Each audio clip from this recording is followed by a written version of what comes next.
आप देख रहे हैं देश लाइव, देश की आवाज।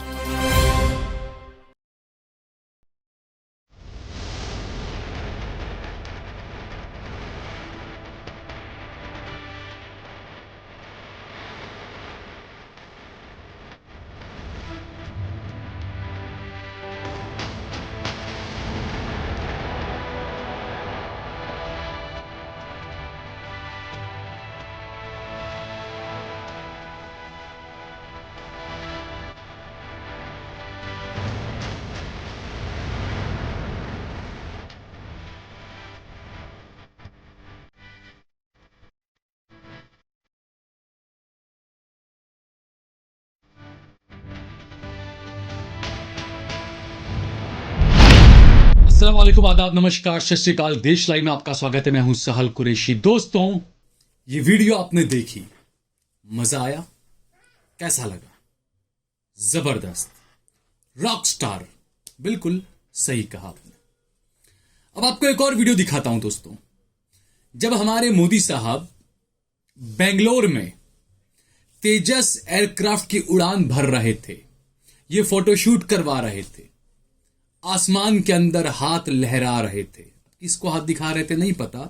मुझे लगा कि शायद नरेंद्र मोदी साहब उन 100 से ज्यादा शहीद हुए जवानों को ऊपर, शायद उनकी आत्माओं को हाथ लहरा रहे थे, जो 2014 में नरेंद्र मोदी के प्रधानमंत्री बनने के बाद से अब तक शहीद हो गए। जिस वक्त हमारे प्रधानमंत्री साहब ये फोटोशूट करवा रहे थे बेंगलोर से उड़ान भरकर, उस वक्त बेंगलोर में ही हमारे एक शहीद जवान की अंतिम यात्रा भी निकाली जा रही थी। हमारे प्रधानमंत्री ने वहां पर जाकर उसकी अर्थी को कांधा देना जरूरी नहीं समझा, फोटोशूट ज्यादा जरूरी था। क्यों? क्योंकि राजस्थान में चुनाव है, आज वोट डाले जाने हैं। अब जब राजस्थान में चुनाव के लिए जब वोट डाले जा रहे हैं तो हमारे प्रधानमंत्री महाशय वहां जाकर प्रचार तो कर नहीं सकते, क्योंकि प्रचार का वक्त खत्म हो चुका था। तो प्रधानमंत्री की एक आदत है कि जहां पर वोटिंग चल रही होती है तो प्रधानमंत्री कहीं दूर जाकर कुछ ऐसा काम कर देते हैं और बाकी का काम गोदी मीडिया वाले पूरा कर देते हैं।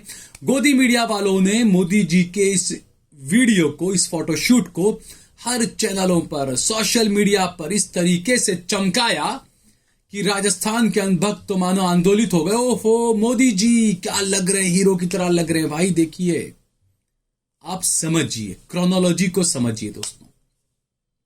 आने वाले वक्त में यह होना चाहिए। मैं कांग्रेस पार्टी से भी कहना चाहूंगा, कांग्रेस पार्टी सुप्रीम कोर्ट पहुंचे, चाहे चुनाव आयोग पहुंचे, एक नई इबारत लिखी जाए कि जिस दिन कहीं पर भी वोटिंग हो रही हो वहां पर इस तरह की फोटोशूट और इस तरह की चीजों पर भी पाबंदी लगा देनी चाहिए।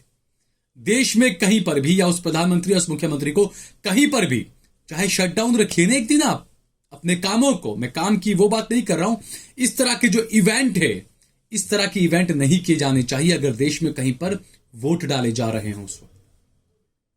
हैरानी की बात तो यह है कि प्रधानमंत्री यहां पर यह फोटोशूट करवा रहे थे और उधर कर्नाटका के बेंगलोर के अंदर ही, बेंगलुरु के अंदर ही शहीद जवान कैप्टन एमवी प्रांजल की अंतिम यात्रा निकाली जा रही थी।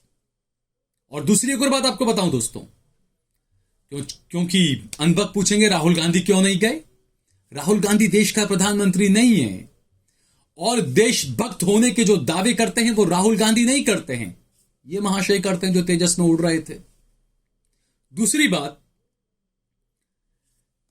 राजौरी में, जम्मू कश्मीर के राजौरी में मुठभेड़ में जो है वो शहीद हुए हैं ये मेजर और कैप्टन, माफ कीजिएगा, कैप्टन एमवी प्रांजल, और इनके साथ में 2 लोग और शहीद हुए हैं।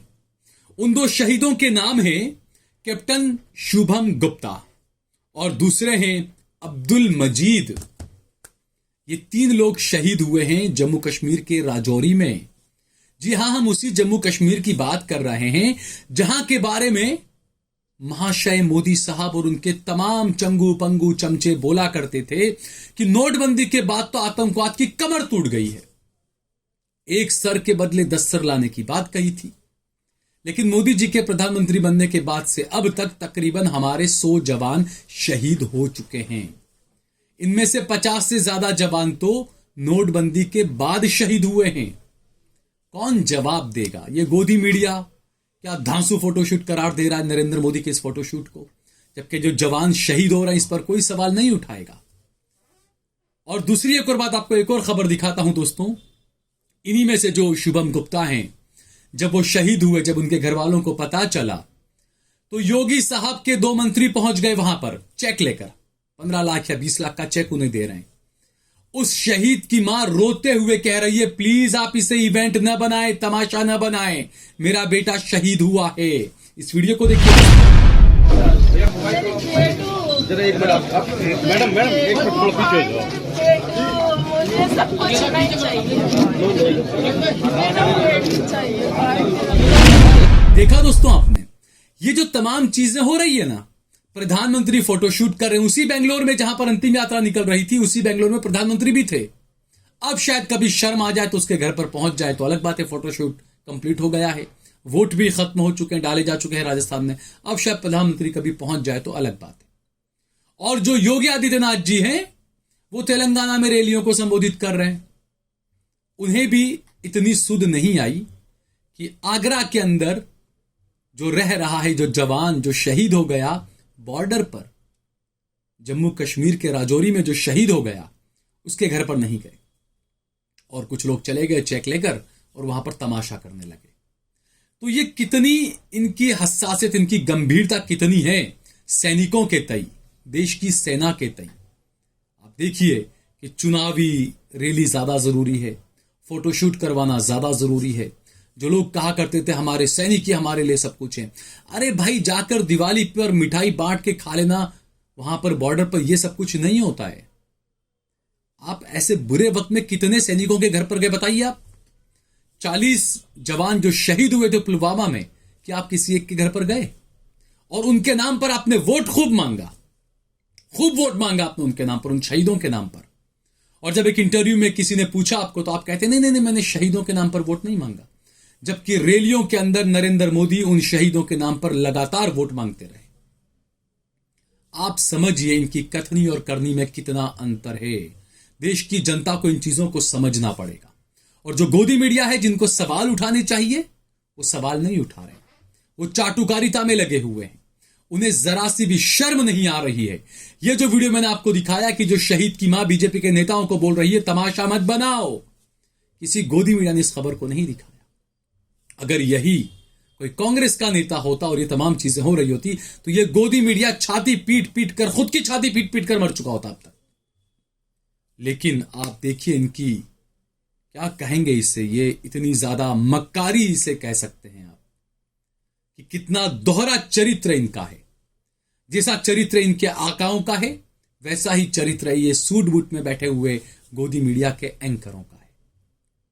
कोई सवाल उठाने वाला नहीं। तेजस्वी सूर्या जरूर पहुंचे थे बेंगलुरु के अंदर उस शहीद जवान की अंतिम यात्रा से पहले, क्योंकि वो वहां के सांसद हैं। लेकिन जो लोग वोट लेते हैं सेना के नाम पर, वो बेंगलुरु में रहकर भी इस शहीद जवान की अंतिम यात्रा में नहीं पहुंचे और वो फोटोशूट कराने में लगे रहे। और गोदी मीडिया के कुछ एंकर ट्वीट कर करके कह रहे हैं, वाह क्या धांसू है, मोदी की तो बात ही अलग है। ये तमाम चीजें कही गई। एक मस्करे को बचाने के लिए पूरी फौज उतर आती है। वो वक्त यही वक्त है जो हिंदू धर्म में भी कहा गया है, जो तकरीबन हर धर्म में कहा गया है, कि एक वक्त आएगा सच से ज्यादा झूठ के साथ लोग खड़े होंगे। वो यही वक्त है दोस्तों। ये चल रहा है ना, मैं भी पनौती, मैं भी चौकीदार, ये सब उसी का है, उसी की ये तमाम चीजें नजर आ रही है दोस्तों। अब ये तो देश की जनता को तय करना है कि कौन देशभक्त है, कौन देशद्रोही है। वो जनता खुद देखे। किसकी कथनी और करनी में कितना फर्क है, वो जनता खुद देखे। अगर आपको ये वीडियो पसंद आई हो तो इस पर कमेंट करें, इसे लाइक करें, इसे ज्यादा से ज्यादा शेयर करें। अगर आपने हमारा चैनल देश लाइव सब्सक्राइब ना किया हो तो हमारे चैनल को जरूर सब्सक्राइब करें। सोशल मीडिया के तमाम प्लेटफॉर्म्स पर, फेसबुक पर, ट्विटर पर, इंस्टाग्राम पर आप देश लाइव के पेज को फॉलो करें, सब्सक्राइब करें। इसके अलावा सहल कुरैशी और सहल कुरैशी ऑफिशियल के पेज को भी जरूर फॉलो करें, सब्सक्राइब करें। हमने हमारा नंबर भी दे रखा है, जितना आपसे बन सके इतना हमारा सहयोग करें।